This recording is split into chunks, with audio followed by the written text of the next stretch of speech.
राधे राधे दोस्तों, मेरे चैनल भक्ति वर्ल्ड में आपका स्वागत है।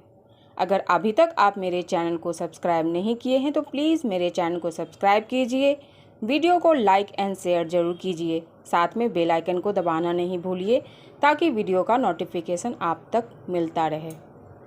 आप लोग को तो पता ही होगा कि हिंदू धर्म में एकादशी का कितना बड़ा महत्व है।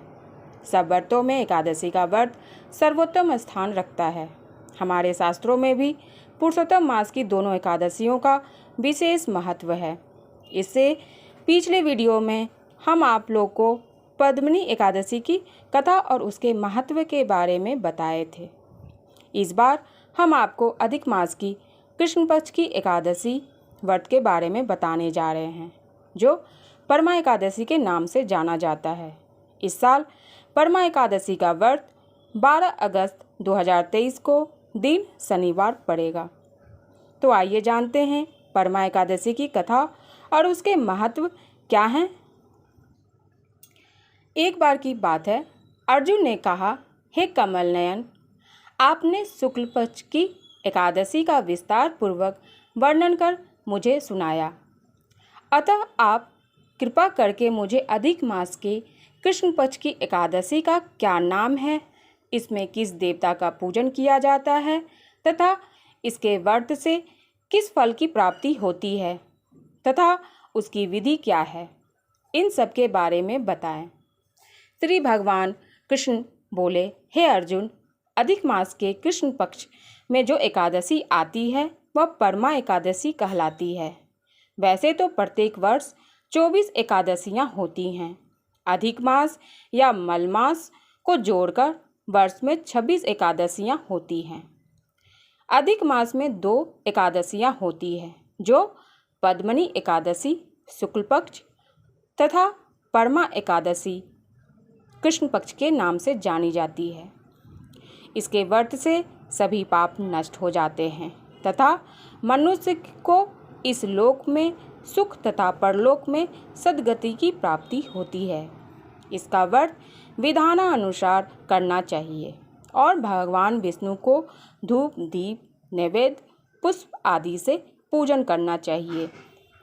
इस एकादशी को पावन कथा जो कि महर्षियों के साथ कापिल नगरी में हुई थी, वह मैं तुमसे कहता हूँ, ध्यानपूर्वक श्रवण करो। कापिल नगरी में सुमेधा नाम का एक अत्यंत धर्मात्मा ब्राह्मण रहता था। उसकी स्त्री अत्यंत पवित्र तथा पतिव्रता थी। किसी पूर्व पाप के कारण वह दंपति अत्यंत दरिद्रता का जीवन व्यतीत कर रहे थे। ब्राह्मण को भिक्षा मांगने पर भी भिक्षा नहीं मिलता था। उस ब्राह्मण की पत्नी वस्त्रों से रहित होते हुए भी अपने पति की सेवा करती थी तथा अतिथियों को अन्न देकर स्वयं भूखी रह जाती थी और पति से कभी किसी वस्तु की मांग नहीं करती थी। दोनों पति पत्नी घोर निर्धनता का जीवन व्यतीत कर रहे थे। एक दिन ब्राह्मण अपने स्त्री से बोला, हे प्रिय, जब मैं धनवानों से धन की याचना करता हूँ तो वह मुझे मना कर देते हैं। गृहस्थी धन के बिना नहीं चलती, इसलिए यदि तुम्हारी सहमति हो तो मैं परदेश जाकर कुछ काम करूं, क्योंकि विद्वानों ने कर्म की प्रशंसा की है। ब्राह्मण की पत्नी ने विनीत भाव से कहा, हे स्वामी, मैं आपकी दासी हूँ। पति अच्छा और बुरा जो भी कुछ कहे, पत्नी को वही करना चाहिए। मनुष्य को पूर्व जन्म में किए कर्मों का फल मिलता है। सुमेरु पर्वत पर रहते हुए भी मनुष्य को बिना भाग्य के स्वर्ण नहीं मिलता। पूर्व जन्म में जो मनुष्य विद्या और भूमि दान करते हैं, उन्हें अगले जन्म में विद्या और भूमि की प्राप्ति होती है। ईश्वर ने भाग में जो लिखा है उसे टाला नहीं जा सकता।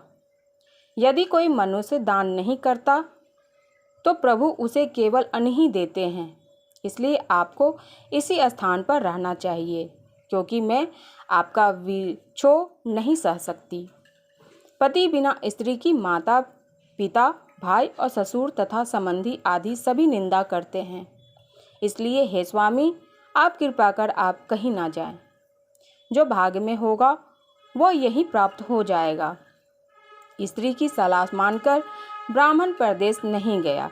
इसी प्रकार समय बीतता रहा। एक बार कौंडिल्य ऋषि यहाँ आए। ऋषि को देखकर ब्राह्मण सुमेधा और स्त्री ने उन्हें प्रणाम किया और बोले, आज हम धन्य हुए। आपके दर्शन से आज हमारा जीवन सफल हुआ। ऋषि को उन्होंने आसन और भोजन दिया। भोजन देने के बाद पतिव्रता ब्राह्मणी ने कहा, हे ऋषिवर, कृपया कर आप मुझे दरिद्रता का नाश करने की विधि बताएं। मैंने अपने पति को परदेश में जाकर धन कमाने से रोका है। मेरे भाग्य में आप आ गए। मुझे पूर्ण विश्वास है कि अब मेरी दरिद्रता शीघ्र ही नष्ट हो जाएगी। अतः आप हमारी दरिद्रता नष्ट करने के लिए कोई उपाय बताएं। ब्राह्मणी की बात सुनकर कौंडिल्य ऋषि बोले, हे ब्राह्मणी, मलमास की कृष्ण पक्ष की परमा एकादशी के व्रत से सभी पाप, दुख और दरिद्रता आदि नष्ट हो जाते हैं। जो मनुष्य इस व्रत को करता है वह धनवान हो जाता है। इस व्रत में नृत्य, गायन आदि सह रहित रात्रि जागरण करना चाहिए। यह एकादशी धन वैभव देती है तथा पापों का नाश कर उत्तम गति भी प्रदान करने वाली होती है। धनाधिपति कुबेर ने भी इस एकादशी व्रत का पालन किया था, जिससे प्रसन्न होकर भगवान भोलेनाथ ने उन्हें धनाध्यक्ष का पद प्रदान किया। इसी व्रत के प्रभाव से सत्यवादी राजा हरिश्चंद्र को पुत्र, स्त्री और राज्य की प्राप्ति हुई थी। इस प्रकार कौंडिल्य ऋषि ने उन्हें एकादशी के व्रत का समस्त विधान कह सुनाया। ऋषि ने कहा, हे ब्राह्मणी, पंचरात्रि व्रत इससे भी ज़्यादा उत्तम है। परमा एकादशी के दिन प्रातःकाल नित्यक्रम से निवृत्त होकर विधान पूर्वक पंचरात्रि व्रत आरंभ करना चाहिए। जो मनुष्य 5 दिन तक निर्जल व्रत करते हैं वे अपने माता पिता और अपनी स्त्री सहित स्वर्गलोक की प्राप्ति होती है। जो मनुष्य 5 दिन तक संध्या को भोजन करते हैं वे स्वर्ग को जाते हैं। जो मनुष्य स्नान करने के बाद 5 दिन तक ब्राह्मणों को भोजन कराते हैं वे समस्त संसार को भोजन कराने का फल पाते हैं। जो मनुष्य इस व्रत में अश्व दान करते हैं उन्हें तीनों लोकों दान करने का फल मिलता है।